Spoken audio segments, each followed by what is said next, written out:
నా చేతులున్నది ఇమ్యూనిటీ బువ్వ. ఎట్లా చెప్తున్నా అనుకుంటున్నారా? నా ఓన్ ఎక్స్‌పీరియన్స్‌లా మేమైతే ఒక్కరోజు కాదు, 2 రోజులు కాదు. ఏకధాటిగా 5 ఏళ్ల పాటు గిదే బువ్వ తిన్నాం. ఏంది కనబడతలేదా? ఒక్కసారి దగ్గర నుంచెల్లి జూమ్ చేసి ఆగులు. ఇగ చూసిల్లు కదా! ఇగ దీని సూసుడికే నోట్ల ప్రతి ఒక్కరికి కూడా నూరిళ్ళు ఊరిపోవాలే. తింటే మాత్రం ఇమ్యూనిటీ కన్ఫర్మ్‌గా వస్తది. అదే గీ బువ్వ. ఇక ఈ బువ్వనైతే పిల్లల కోసం ఖచ్చితంగా మనం చేయాల్సిందే. అందుకనే ముందుగాలైతే ఇక ఓ పెద్ద గిన్నె తీసుకొని ఇంతంత నూనె పోసి, ఇంతంత జీలకర్ర, ఇన్నన్ని ఆవాలు, ఇక ఎండుమిర్చీలు, పచ్చిమిర్చీలు, కరివేపాకు, ఉల్లిపాయలు ఇక కొంచెం కొంచెం కొంచెం కొంచెం వేసుకుంటూనే ఉన్నా. మరి ఇమ్యూనిటీ రావాలంటే అన్నీ వేయాల్సిందే కదా!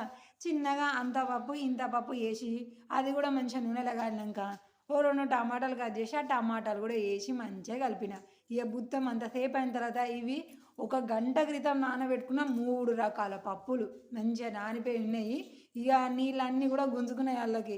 ఇక నీళ్ళు ఒక్క సుక్క కూడా రాకుండా మంచిగా నార్మల్గా పప్పులు మాత్రమే ఏరి తీసి మంచిగా గిన్నెలో పోసి ఒక్కసారి కలపాలి, మూత పెట్టాలి. ఇక ఇట్లా కలుపుడు అయిపోయే. ఇక మరి ఇంత మంచి ఇమ్యూనిటీ బువ్వని చూసుకుంటా బలం లేనోళ్ళ యొక్క ఉట్టిగానే చూస్తారు. ఇందులో బలం ఉంది చేతులల్లో. ఒక లైక్ బటన్ క్లిక్ చేయాలి, షేర్ కూడా చేయాలి. బలం లేనోళ్ళకి కూడా ఈ బువ్వ తిని మంచిగా వాళ్ళు కూడా బలం సంపాదించుకుంటారు. ఇక దాని తర్వాత ఒక గిలాస బువ్వకు 3 గిలాసాల నీళ్ళు పోసి మంచిగా మసలనియాలి. నీళ్ళు మసులుతూ ఉంటే ఇక అప్పుడు ఒక అర్ధగంట ముందు నానబెట్టుకున్న బియ్యము, గిలాసడు బియ్యము తీసుకొని ఇక నీళ్ళు మసులుతున్నాయి కదా! ఆ మసలే నీళ్ళలోకి ఈ బువ్వలనైతే వేయాలి. వేసినాక చిన్న మంట మీద ఉంచితే బుత్తం అంతసేపు అయినాక బువ్వ అయిపోయింది.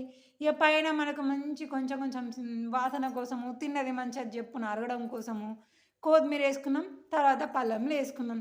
ఇక గీ బువ్వ పేరేనుల్లా కిచిడి. మేమైతే మా ధర్మసాగర్ హాస్టల్లా పొద్దుగాల లేచిందంటే ఇదే తినుడు. కాకపోతే దీని పక్కకి ఇంతంతా చింతపండు చారు ఉంటుంది. 2 కలుపుకొని కాంబినేషన్లో నచ్చినోళ్ళు తినాలి, నచ్చనోళ్ళు ఉట్టిగానే తినేది. కానీ 5 ఏళ్ల పాటు మా 10th అయిపోయే వరకు కూడా పొద్దుగాల లేచిందంటే ఇదే తినాలి. అందులో మార్పు ఉండదు, చేర్పు ఉండదు. తిని తిని మొదట్లో మంచిగానే అనిపించింది. కానీ దాని తర్వాత అయితే ఇక పిచ్చి లేచింది. కానీ తినక ఇంకొక ఛాన్స్ లేదు కాబట్టి నోరు మూసుకొని తిన్నాము. ఇక అప్పుడు అట్లా భయపడకుండా ముక్కిడ్చుకుంటా మూతి నాకు తిన్నదే ఇప్పుడు జరంతా బలాన్ని ఇచ్చి ఇట్లా నిలబడేటట్టుగా స్ట్రాంగ్ ఉంచింది.